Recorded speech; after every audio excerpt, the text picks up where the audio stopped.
Your negative thoughts aren't the problem. The problem is that you're fighting them, and every time you fight a thought, you give it more power.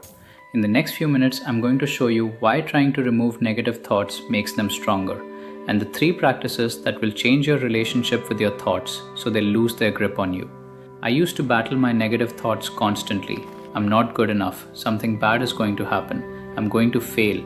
And every time these thoughts showed up, I'd try to push them away. I'd argue with them. I'd try to replace them with positive thoughts. But the harder I fought, the louder they got. Because I was treating my thoughts like enemies. And when you treat something like an enemy, you give it all your attention, all your energy, and it grows. Then I learned the secret that changed everything. You don't remove negative thoughts. You change your relationship with them. You stop believing them. You stop identifying with them. You stop fighting them. And when you do that, they lose their power. They're just thoughts passing through, like clouds in the sky. And you're the sky, not the clouds. Here's what we're covering. First, why negative thoughts keep coming back and what they're actually trying to tell you. Second, the three mistakes you're making that keep negative thoughts stuck in your mind. And third, the three practices that will shift your relationship with thoughts so they can't control you anymore. Let's start with why you have negative thoughts in the first place. Your brain is wired for survival, not happiness. It's scanning for threats constantly. What could go wrong? What you need to fix? What you should worry about? This negativity bias kept your ancestors alive. If they assumed everything was safe, they got eaten. So your brain evolved to be paranoid, to expect the worst, to prepare for danger. And that's why negative thoughts feel so loud and persistent. They're your brain trying to keep you safe. But here's the problem. Most of the threats your brain is warning you about aren't real. They're not happening right now. They're future possibilities, past regrets, imagined scenarios. Your brain doesn't know the difference between a real threat and an imagined one. So it treats your negative thoughts like actual dangers. And it keeps replaying them, trying to solve them, trying to protect you from them. And you've been taught that if you have a negative thought, something's wrong. You need to fix it, get rid of it, replace it with a positive thought. But that approach backfires. Because when you try to suppress a thought, you create what's called the rebound effect. The more you try not to think about something, the more you think about it. Try not to think about a pink elephant right now. What are you thinking about? The pink elephant. Because your brain has to hold the thought in order to know what not to think about. So when you try to remove negative thoughts, you're actually reinforcing them. You're giving them importance. You're making them significant. And they stick around because you're paying so much attention to them. The irony is that the path to freedom from negative thoughts isn't removal, it's acceptance. It's allowing them to be there without fighting them. And when you stop fighting, they stop fighting back. Now here are the three mistakes you're making that keep negative thoughts stuck in your mind. Mistake number one, you believe your thoughts are true. This is the biggest trap. You have a negative thought, I'm going to fail, and you immediately believe it. You don't question it, you don't examine it, you just accept it as fact. And then you feel anxious, stressed, defeated. Not because failure is happening, but because you believed a thought about failure. Your thought created your suffering, not reality. Here's the truth.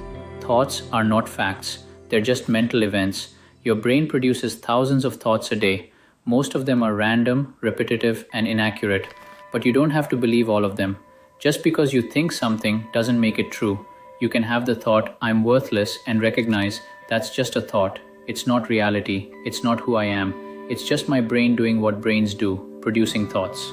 When you understand this, everything changes. You stop being at the mercy of your thoughts.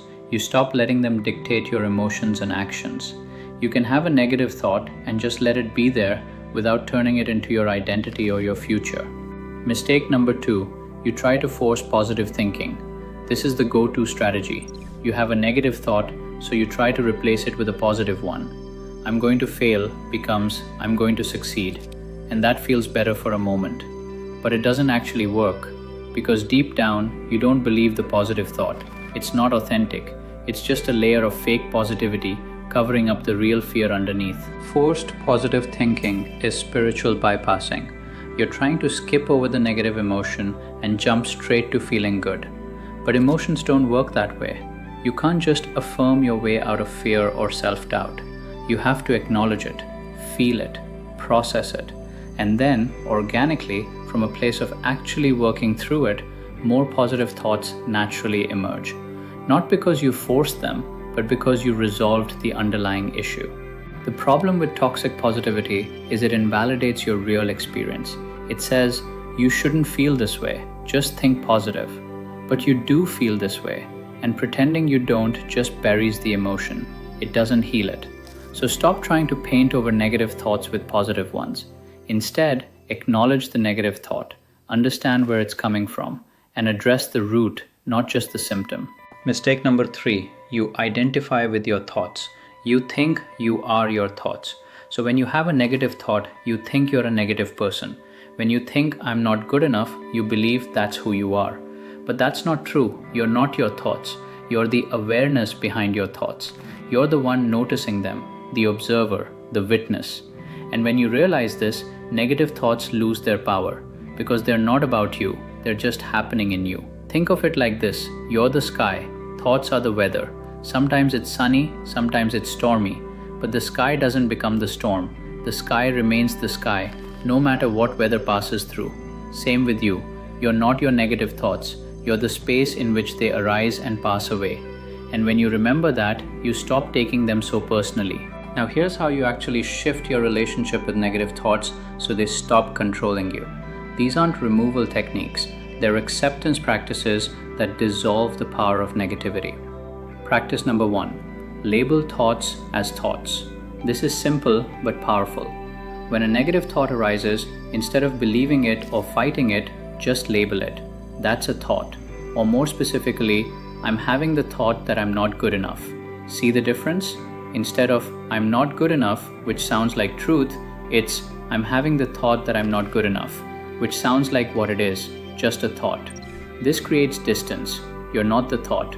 You're the person noticing the thought. And that distance gives you choice. You can let the thought pass without acting on it, without spiraling into it, without making it your identity. You just observe it, acknowledge it, and let it move through. Do this every time a negative thought shows up. Don't fight it, don't believe it, don't try to change it. Just label it, thought, and return to whatever you were doing. Over time, your brain learns that thoughts are just thoughts. They don't have to be taken so seriously, and they lose their emotional charge. Practice number 2, thank your brain for trying to protect you. This one shifts everything. Instead of being angry at your brain for producing negative thoughts, you thank it. Thanks, brain, for trying to keep me safe. I appreciate that you're looking out for me, but I'm okay right now. I don't need to worry about this. You're acknowledging that your brain is doing its job. It's scanning for threats. It's trying to help. It just doesn't realize that most of what it's warning you about isn't actually dangerous. When you approach your negative thoughts with gratitude instead of resistance, they soften. You're not at war with your mind anymore. You're working with it. You're treating it like a well-meaning but overprotective friend. And when your brain feels understood, it calms down. It doesn't need to shout so loudly to get your attention. Because you're listening, you're just not obeying. This practice also helps you see negative thoughts for what they are. Not truths, not problems, just your brain's ancient survival mechanism doing what it's designed to do. And you can appreciate that without letting it run your life. Practice number 3, ground yourself in the present moment. Negative thoughts pull you into the past or future, replaying what happened, worrying about what might happen. But the present moment is always neutral. Right now, in this exact second, you're okay. You're breathing, you're here. There's no actual threat. So when negative thoughts arise, come back to now. Here's how. Feel your feet on the ground. Feel your breath moving in and out. Notice 3 things you can see, 3 things you can hear. You're anchoring yourself in sensory reality, in what's actually happening, not what your thoughts say is happening. And when you're grounded in the present, negative thoughts lose their grip because they're based on stories about past or future, not on what's real right now. You can also ask yourself, is this thought about something happening right now? Or is it about something that might happen or did happen? If it's not about now, you gently redirect your attention. That's a thought about the future. Right now, I'm okay. And you come back to your body, to your breath, to this moment where peace actually lives. Here's what I want you to understand. You will always have negative thoughts. That's just how brains work. but you don't have to be ruled by them. You don't have to believe them. You don't have to let them dictate your emotions or actions. You can have a negative thought and be okay. Because you're not your thoughts, you're the awareness behind them. And that awareness is always peaceful, always okay, always free. We covered why negative thoughts persist, your brain's survival mechanism. We identified 3 mistakes: believing thoughts are true, forcing positivity, identifying with thoughts. And we practiced 3 shifts: label thoughts as thoughts, thank your brain, ground yourself in the present. This is freedom, not the absence of negative thoughts, but the ability to have them without being controlled by them, to watch them pass like clouds, to let them be there without making them significant, to remember that you are not your mind, you're the space in which the mind operates, and that space is always clear, always peaceful, always whole. So here's your practice for today. Next time a negative thought shows up, don't fight it, just label it. That's a thought. Thank your brain. Thanks for trying to protect me. And ground yourself in now. Right now, I'm okay. Do this every time and watch how your relationship with your thoughts transforms. Let me know in the comments what negative thought keeps showing up for you and what would change if you stopped believing it. You're not your thoughts, you're the awareness behind them, and that awareness is free. Welcome to freedom. This is where peace lives.